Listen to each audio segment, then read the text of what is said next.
Help! Help! Help! Somebody help me! Adanna, screaming into a cloth gag, tied down on a ceremonial altar in the candlelit secret room. Around her, the mummified bodies of other pregnant women rest upright against the walls like cursed statues. Daniel, popularly known as Seven, holds a blood-soaked dagger, eyes glowing and lips chanting. Suddenly, the door crashes open. Daniel Nwoke, known infamously as Seven, was a man whose smile masked the unspeakable. Born into poverty in Onitsha, Ugbo, Delta State, his rise to riches was too fast and too clean, too shadowless for the old ones not to whisper. Some said he struck oil, others said a foreign investor picked him up, but those who watched carefully swore Daniel did something darker, and soon their whispers would become screams. By 33, Daniel owned 4 duplexes, 2 shopping plazas, and 1 mansion that stretched like a mini estate. He rarely spoke to the press. His philanthropy was loud, yet he never showed up to the events he sponsored. And despite his wealth, he lived alone. No siblings, no friends, just a rotation of young, beautiful wives, each dead before their child could be born. The first time it happened, it was tragic. The second time, it was strange. And by the fourth, it was criminal. But no one dared to accuse him. He gave too much, and in a country where silence can be bought with a bag of rice and a brown envelope, Daniel thrived. His 6th wife had just been buried, Ngozi, 22 from Idemili. People said she died of complications, but no hospital had her file. No doctor signed the death certificate. Her parents held a lavish memorial attended by chiefs, church elders, and local politicians. Her mother wept into wads of crisp naira notes. 5 weeks later, Daniel appeared at a youth empowerment summit in Asaba, sponsoring 500 women in business. It was there he met Adanna. Adanna Okafor was nothing like the women Daniel had married before. She was 26, a graduate of linguistics from the University of Benin, raised by a retired headmistress and an Anglican catechist father, sharp-witted, deeply intuitive, and fiercely observant. Adanna carried herself with grace, but spoke with the fire of someone who had known struggle. When Daniel introduced himself to her after his keynote speech, she was not flattered by the attention. She had seen men like him, too rich, too polished, and too controlled. But Daniel disarmed suspicion with humility. He asked questions. He listened intently. He laughed without ego. Within a week, Daniel was in her mother's compound with offerings, bags of rice, yams, crates of malt, and 2 envelopes filled with money. Her mother was skeptical. Her father, however, was convinced. God has finally remembered us, he said, beaming. Adanna was hesitant, but Daniel wore her down with flowers, dinners, and long conversations under starlight. Talks of building a school in her name. He told her she was different. He told her he had never loved before. And before she knew it, under the soft glow of chandeliers, over plates of steaming seafood in a lavish riverside restaurant, he reached into his pocket, pulled out a velvet box, and said the words every woman dreams of, but few expects from a man like him. "I want to marry you," she gasped. The waiter froze. Her wine glass trembled. Daniel slid the box across the table. Inside it, a ring sparkled like it was trying to outshine the stars. She didn't say yes that day. But she didn't say no either. Back at home, her father whispered, "My daughter, don't let a lifetime opportunity pass you by. We are poor. This man may be sent by God." And just like that, the decision was made. The wedding came. It was the strangest ceremony anyone in Adanna's village had seen. It was lavish but oddly private. Daniel insisted no one from his side could attend due to a spiritual instruction. He brought elders from another town, men with cowries around their necks and crimson wrappers. The officiating minister was replaced at the last minute by an old man who did not speak English. After the wine-carrying ceremony, Daniel whispered something in Adanna's ear as he tied the red cloth around her wrist. "From now on, you belong to destiny, not to your family, not even me." That night, they left for his mansion. What Adanna didn't know was that she had crossed the threshold into a trap where love was a weapon and her womb was a countdown clock. The mansion was a fortress of silence. As the iron gates rolled shut behind them, Adanna felt a chill, not from the cold, but from the way the world outside seemed to vanish. The air inside smelled of imported polish and paint incense. Everything was spotless, too spotless. Daniel gave her a tour that evening. 10 bedrooms, 4 living rooms, an indoor pool, a private cinema, and a garden that looked like something out of a movie. But what struck her wasn't the luxury, it was the emptiness. There were no staff, no laughter, no clinking of plates or shuffling of feet. When she asked where the workers were, Daniel replied, "They come only during the day. I like peace at night." That night, he handed her a small brown bottle. "Drink it. It helps with conception. It's from my mother's people." She sniffed it, bitter. Smelled like roots. When she hesitated, he said, "You want children, don't you?" She drank it. The next morning, her phone was gone. Daniel claimed it fell in the bathtub and got damaged. When she asked to replace it, he told her he'd already ordered a new one. It never came. 3 days later, she tried calling her mother from the house line. It was disconnected. That night, she found a second red cloth tied around her wrist while she slept. Every night, he locked the west wing of the mansion. She once asked, "What is in there?" He smiled. "Some rooms are for men to carry burdens alone." Adanna began having dreams, crying voices, red water, a cold hand on her belly. One morning, she woke up sweating and noticed faint bruises on her thighs. She couldn't explain how they got there, and these signs kept on going on amidst others. One afternoon, while walking near the west wing, she heard a sound like a moan, then silence. She turned, and a breeze passed her like a breath. That evening, Daniel came into their room, soaked in sweat, mumbling to himself. "You are the last one," he whispered while stroking her belly. "I can feel it. You're carrying the key." Adanna hadn't even missed her period. The west wing became an obsession. Every time she passed it, the heavy door stared back at her, plain, quiet, but loaded with the weight of secrets. It had no visible lock, but Daniel carried a small old-fashioned iron key on a black thread around his neck. He never took it off. Not to bathe, not to sleep. Adanna began to watch him closely. She memorized his routines. When he left the house for business meetings, she would follow his rhythm. He always visited the west wing after midnight and emerged before dawn, face pale and hands trembling. One night, while pretending to sleep, she saw him rise, walk quietly to the wardrobe, take the key from his pouch, and head into the corridor. She counted his footsteps, listened, then silence. She rose slowly, crept to the corner and watched. He unlocked the west wing door and entered. Just before the door closed, she saw something, a dim red light, and what looked like a statue or figure covered in cloth. The next day, she acted. She needed that key. That afternoon, she slipped into his dressing room and took a bar of soap. She carved the mold of the keyhole and hid it beneath her wrapper. Then she approached the only man she'd seen since entering the mansion compound, an old gatekeeper who came once a week to sweep leaves. She offered him money. He refused. He promised silence. He looked her dead in the eyes and said, "Others tried before you. They never came back." But before he left, he dropped a small metal file near her slippers. 2 days later, she made the copy. That night, she chose to enter the west wing. The air was heavier than usual. 7 had gone to a late-night meeting. She waited until 1 a.m. Heart pounding, feet trembling. She unlocked the door. It creaked. A hallway stretched before her, cold, dimly lit with candles on the walls. The air smelled like iron and something sweet rotting underneath. She walked slowly. The walls were covered in framed photos. 6 women, each glowing, each pregnant. At the end of the hallway was a heavy curtain. Behind it, she found the room. It was cold, unnaturally cold.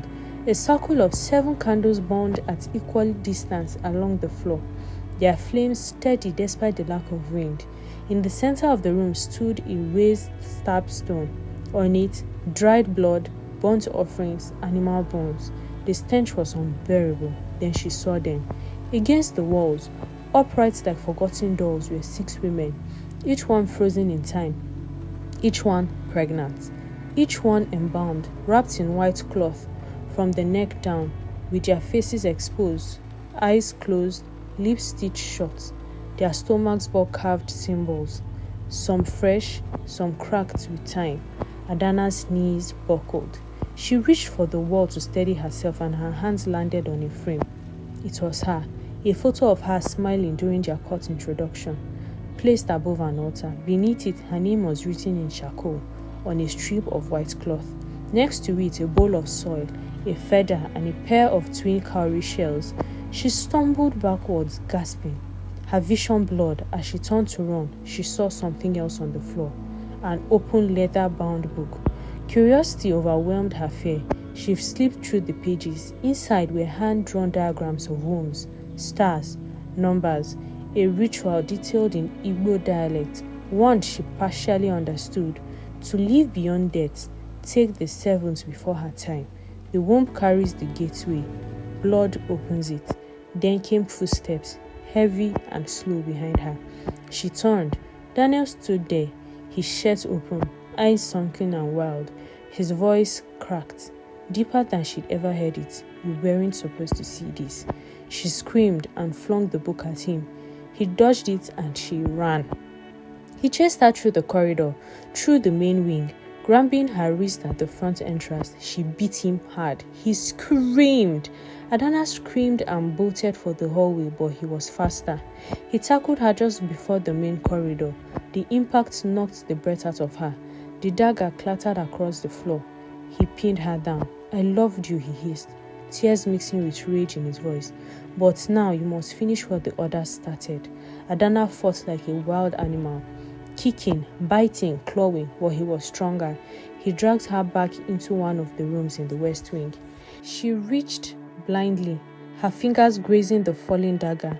She was stabbed, not deep but enough to startle him. He screamed and recoiled. She scrambled away, blood smeared across her hand, heart pounding.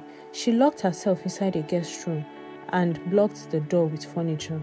Daniel banged for minutes, shouting chants in a tongue she didn't understand. Then silence.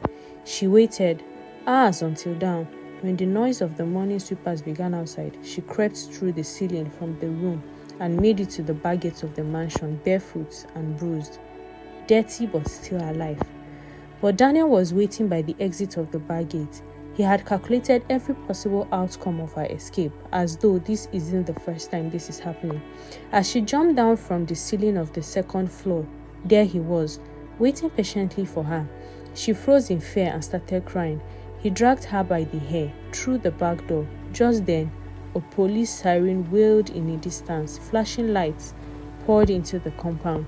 Daniel panicked. Fear gripped him. Adanna had left a voice recording, accidentally triggered on one of her secondary devices she kept on her old Bible. Her aunt, worried by days of silence, had opened it and heard everything, and had worriedly called the police that same night after several failed attempts to get to her on the phone. The police stormed in. Daniel tried to flee through the back fence but fell. He was arrested with cuts on his arms, his mouth foaming, and just like that, the monster was caged. By morning, Adanna was in the hospital. She had bruises, dehydration, and a fractured wrist. The doctors called the police. Daniel was arrested by noon. The story broke the next day. All the national dailies carried it. Wealthy businessman kept pregnant wives as ritual trophies. 7 dead, 1 escapes. A serial killer in designer suits. 7 confessed without emotion. He said he was told by a powerful seer that his soul was marked for death by the age of 40. To break it, he needed to marry and sacrifice 7 pregnant women. "I succeeded with 6, he said, but she ruined the 7th. He smiled during the confession. Adanna watched him from across the courtroom. His face no longer the one she married, but something darker, something hollow. The bodies of the 6 women were exhumed and confirmed to be pregnant at the time of death. The compound was demolished. Under the floorboards, 12 additional skulls were found. Adanna gave her full testimony. She ended it with this: "Evil doesn't always wear rags. Sometimes it wears Rolex." And the court fell silent. Prison did not break down Onwuke, at least not at first. The walls of UCHE maximum security prison had held killers, cultists and cannibals, but never a man who smiled so much on the first day. When the wardens shoved him into a cell, Block B, he looked around like a man checking into a hotel. He asked for a window spot. He got it. For the first 3 days, he barely ate, just stared into space, muttering numbers 7, 7, 7, over and over again. At night, he didn't sleep.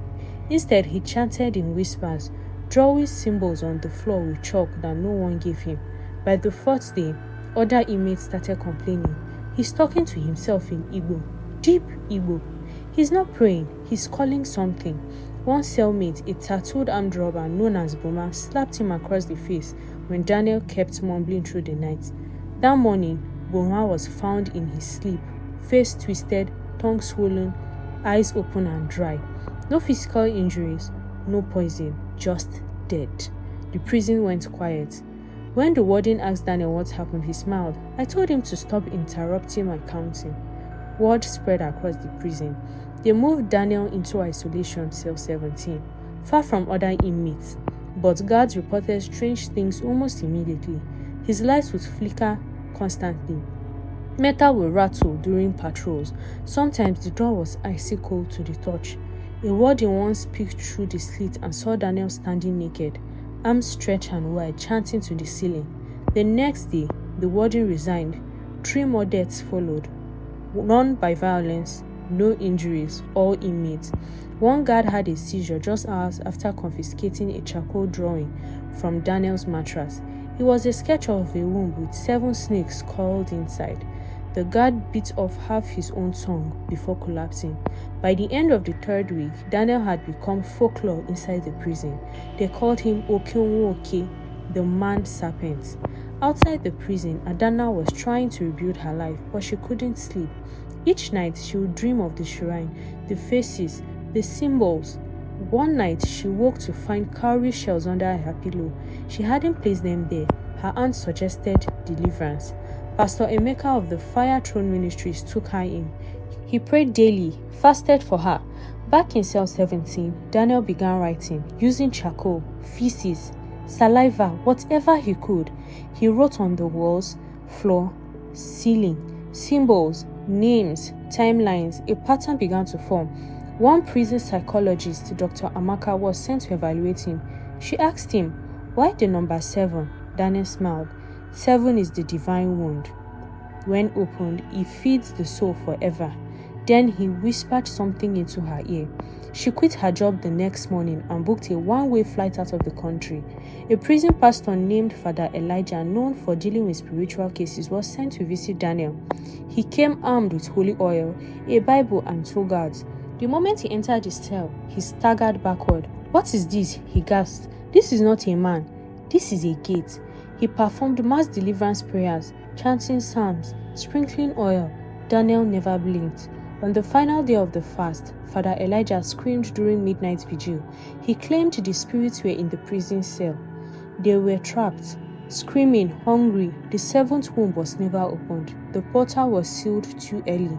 The final week of Daniel's life was horrific. He stopped speaking. His body bloated unnaturally. His veins turned dark and paused visibly beneath his skin.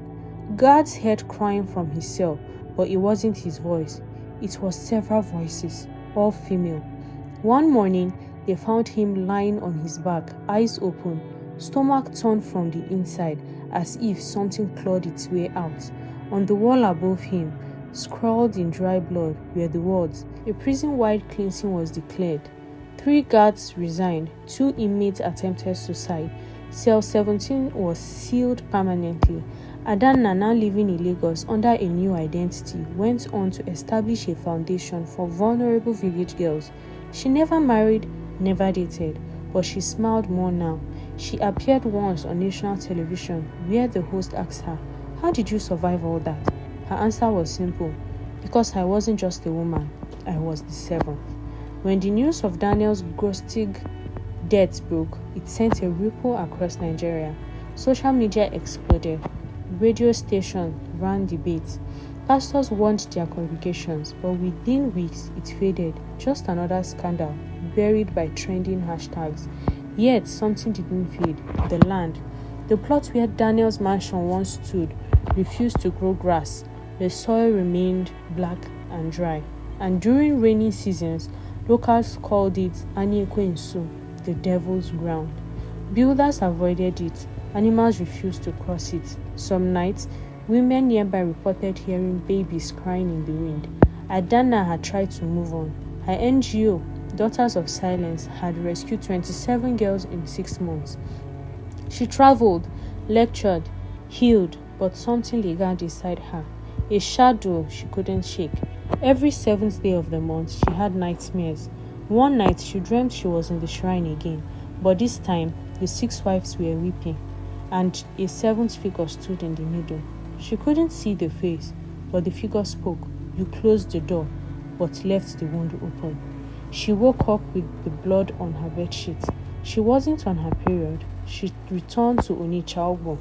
The villagers were shocked. Some still believed she was cursed. Others saw her as a legend. The land where the mansion once stood had been abandoned, but she went there alone, barefoot. In the middle of the barren land, she knelt and prayed. She dug a small hole, poured holy water, burned camphor, then opened the small calabash her grandmother had once given her. Inside it, cowries, charcoal, and a mirror. As she stared into the mirror, the faces of the 6 dead wives appeared behind her reflection, one by one. Then they spoke in one voice, "Free us." She organized a public cleansing ritual. Chiefs, priests, imams, pastors, all invited. Hundreds came. For the first time in the community's history, every faith stood together. The ritual lasted from dusk till dawn. Drums, prayers, sacrifices of white goats, libations poured in all tongues. As the sun rose, the land cracked, literally. A long scar tore through the plot, and smoke hissed from the earth. People screamed, birds fled, and then silence. The following week, grass began to grow again. Adanna continued her work, but she carried something new, a power. She could sense when a girl was in danger, when a lion masked evil. Her presence became prophetic. One day, a girl she rescued from forced marriage whispered to her, "Your eyes, they glow at night." Adanna smiled. "I see more clearly now." Years passed, but she never remarried, never bore children. When asked why, she would answer, "I already murdered the dead." She died at 67 in her sleep, peaceful with a faint smile. They buried her beside the restored land. 7 trees grew around her grave. No one planted them.